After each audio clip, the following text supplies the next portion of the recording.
Y'all remember Tempest? Yes, the arcade classic from 1981 designed by David Thurer. Not that shooters were anything new then, but the execution was mind-boggling.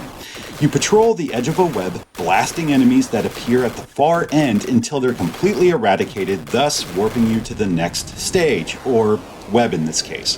What really made it stand out then were its graphics, creating the illusion of three-dimensional depth. Now, I missed out on this one in the arcades. I wasn't born until '83, and I don't recall ever seeing a single cabinet. My first real experience with Tempest was on Saturn, thanks to the Atari collection. While I dug the concept, the control felt really slow. For this kind of frenetic action, a D-pad just seems woefully inadequate. Well, I soon discovered the arcade cabinet had a rotary setup. I guess it's foolish to make a controller that's compatible only for a handful of games, but cut us a break here. Make it work with a goddamn steering wheel for all I care. As for Tempest 2000, I wasn't that excited to play it. So many Jaguar enthusiasts praised it beforehand, saying it's the best game for the platform. Not just fans either. GamePro practically shit themselves with glowing praise, as did Electronic Gaming Monthly. The latter not only awarded Tempest 2000 Game of the Month, but Game of the Year for Jaguar. I mean, not that it had lots of competition, but you know. That, and I just thought back to my experience with Tempest on Saturn. Really didn't want to blow $50+ on a game I may play for 15 minutes and push aside, all because it handles like a goddamn Pinto. But how can you claim to love the Jaguar and not try one of its most popular titles? Oh, come on, knock it off! Thankfully, a Jaguar devotee by the name of Keith Hughes was kind enough to cut me a deal on this complete copy. Christ, the title screen's hypnotic. Like Defender 2000, also reimagined and programmed by Jeff Minter, the game offers up several modes of play. There is Classic, Plus, 2000, and Duel for multiplayer.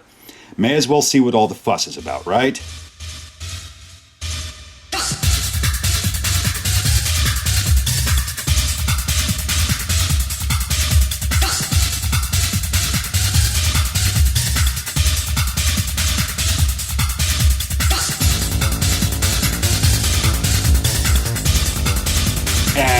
Like that, I was hooked. Really, I have a hard time describing just how addicting this is, so let me put it to you this way.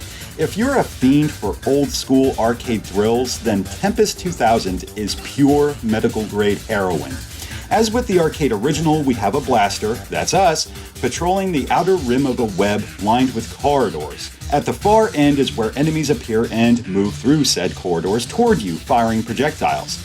If they should reach the rim at this point, your options are limited to say the least. If you manage to survive the onslaught, you're then warped to the next web of a differing pattern and the difficulty shall increase appropriately. Simple, right? Remember Bushnell's Law, easy to learn, hard to master. No shit. There's a plethora of enemies itching to try your patience. We have flippers, spikers, foosballs, tankers, demon heads, and pulsars, just to name a few. It may seem daunting, but with nothing more than a simple blaster and a super zapper that's only good for one shot per web. Thankfully, we have power-ups. The standard weapon's fine, though shots can be deflected by enemy fire. How fortunate that the first flipper you perish tends to provide an upgrade, the particle laser. It can shred multiple targets in a single blast so long as they're in the same corridor. This is a must. How about the Super Zapper? As I said, you can only use it once per web, though it recharges after every stage. Don't you dare hesitate to annihilate these bastards when the shit gets hot.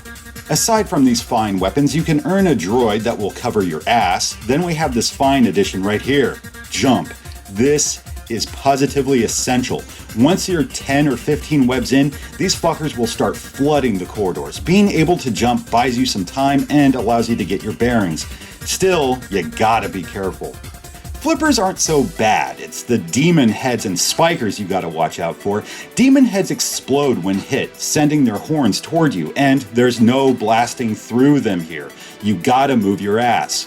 fuck. Then we have the pulsars. These yellow bastards are a pain in the ass, for you're only given a brief window to attack. When they're flat, you're safe. When they're erect, you're fucked. I guess that's appropriate, but whatever.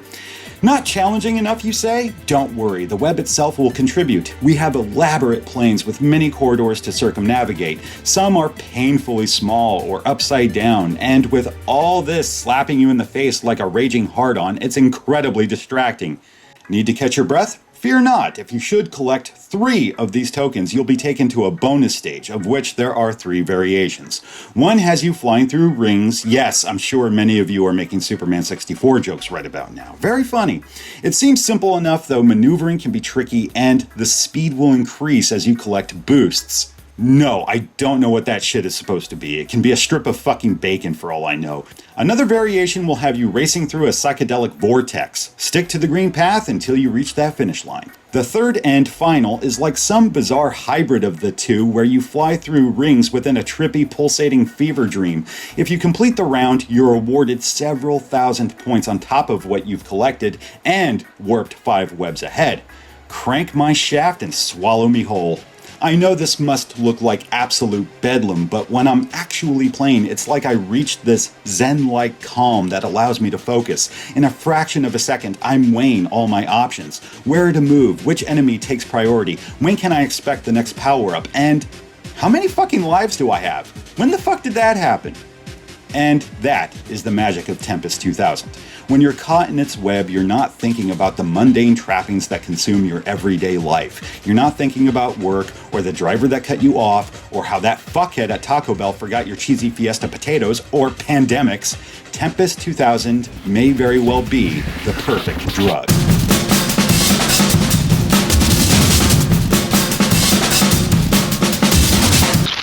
Then we have the music.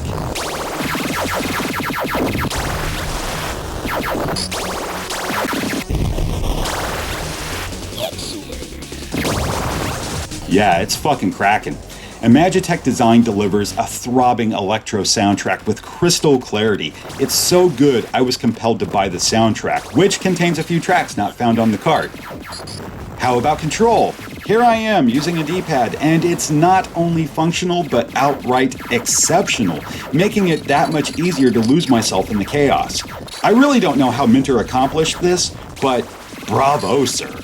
Yet, it gets even better. You see, Atari had planned on releasing a Rotary controller for Jaguar, though it was scrapped before consumers could ever lay eyes on a mock-up. Regardless, Minter hid a code within the game that would allow support for a Rotary. I know, what good is that to players? The controller was never released. Well, don't you know the community's an obsessive and creative bunch?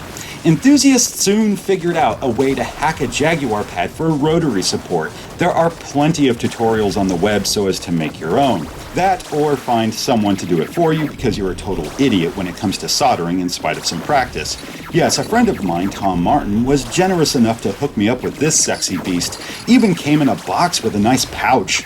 Talk about going above and beyond. To unlock the Rotary option, have both your Rotary and a standard pad plugged in. When selecting the game type, press Option on controller 1. Now, press pause on both controllers at the same time and presto, you can now select the Rotary.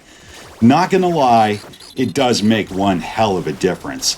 It's so smooth, so fast, and so natural. I've yet to use the D-pad since. Well, except for this one stage. There's no using the Rotary here, folks. You gotta use the D-pad. Unless you've modified your controller to support both options, just keep a second pad plugged into player 2 and swap where needed. It's that easy. Tempest 2000 is so engrossing, I don't even care about Classic or Plus. There's not much to say about either, to be honest.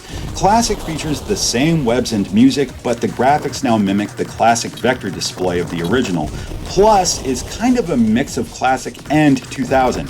It's great for newcomers for they can play with a drone or whomever wants to play with you. Otherwise, it's still rather plain. Duel looks like a lot of fun. Both you and your opponent have mirrors to deflect each other's shots. The player's mirrors will drop whenever they fire, making them vulnerable for a moment, so you gotta time this shit just right. Sadly, no one to play with right now.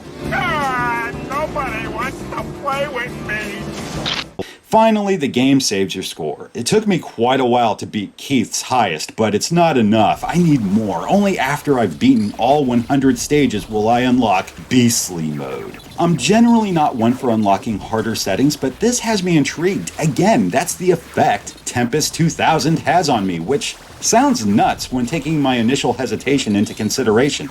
Now, I can't imagine not having it in my collection. Look, what I'm saying is this. If you have a Jaguar, Tempest 2000 is a must-own, must-play, all-consuming arcade trip that will leave your thumbs in tatters.